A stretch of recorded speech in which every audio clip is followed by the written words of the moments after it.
Merrill Memo with Matthew Dickerson from Dubbo Regional Council.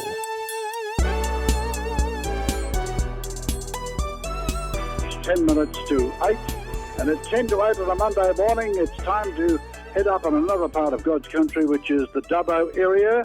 And the Mayor, Matthew Dickerson, good morning, sir. I'm glad you put our country at the same level as your country. Well done, Kerry. Thank you.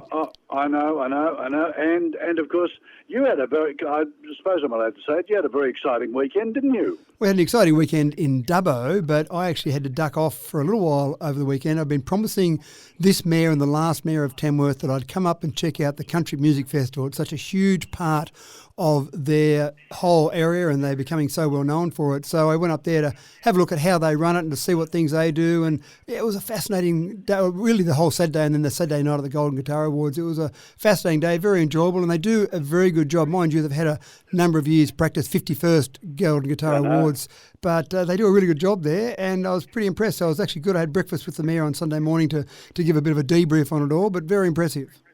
Okay. Now, also a big weekend, though, in Dubbo, a big weekend of sport.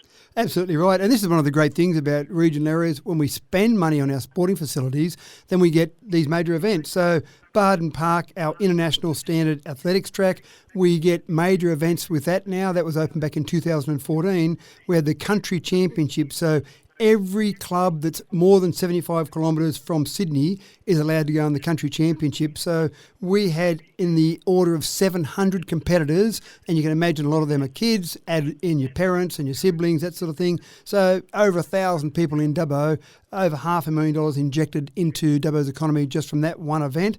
And then we also had the 2023 Swimming New South Wales Country Regional Meet at our swimming pool. Again, lots of kids competing there, over 400 participants in that one, another $500,000 injected into our economy. And then cricket, we seem to have done very well with cricket, with various cricket challenges. Before Christmas, we had a junior cricket championship.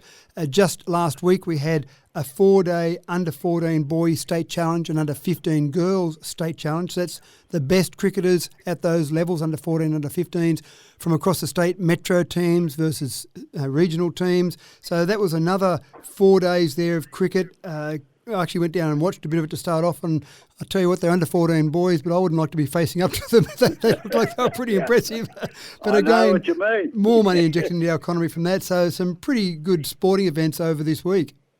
Keeping on the sporting theme, of course, for your athletics track, you've also received a grant for that. Yeah, when we built that was $5.7 million it cost to build that. I remember we opened that back in 2014. Rob De Castella was our special guest on that day.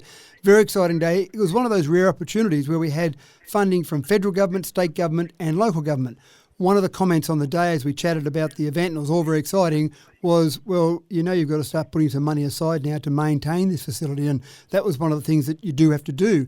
That track, to keep that at the international standard and to keep it being certified as international standard, you've got to maintain that on a regular basis. That track, after 9 years, is just about ready for renewal, but the state government's just kicked in last week and announced $1.06 million to help us resurface that track. So that'll happen probably early next year. We'll plan for it around when we can get the time to actually strip that track and pull it back and then do it again, because that track's used just about all year round. But that's fantastic. That saves us that money that we've been putting aside for it, but it'll keep it at that standard. So that's a really exciting one. You've also got some money for a green energy business hub. Yeah, we've got the Arana Renewable Energy Zone is in our area, and we're trying to look at ways to take advantage of that. So we got some money, a bit over $100,000 out of the state government, to develop a business case for a green energy hub. And there's a whole range of things that might happen there. We might produce green hydrogen, for example. We might do some component manufacturing, for example. We might do a whole range of things that I can't even think of off the top of my head. But the important part is that we're going to develop that business case, and then businesses are going to come along and say, well, you've done the hard work for us. You've put the plans in place. We'll now go and invest the money. And I think we'll see a whole range of things pop up. I call it the new economy, this whole new economy with renewables, Kerry. It's really exciting to be a part of it. Okay, and also hospitality at the zoo's receiving a bit of a boost as well, finally, this morning. Yeah, that's right. We've got $20 million from the state government, $10 million from the zoo, so $30 million to build a whole new Serengeti experience. The plans look absolutely magnificent for that.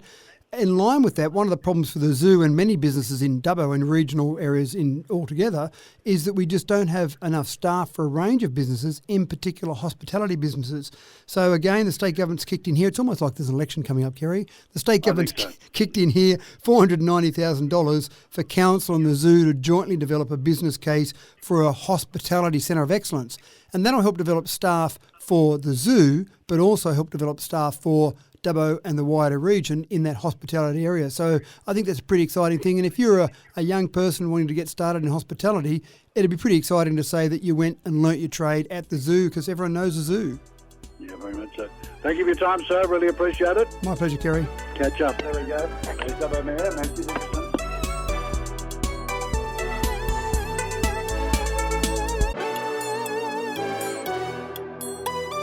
Mayoral Memo with Matthew Dickinson from Dubbo Regional Council.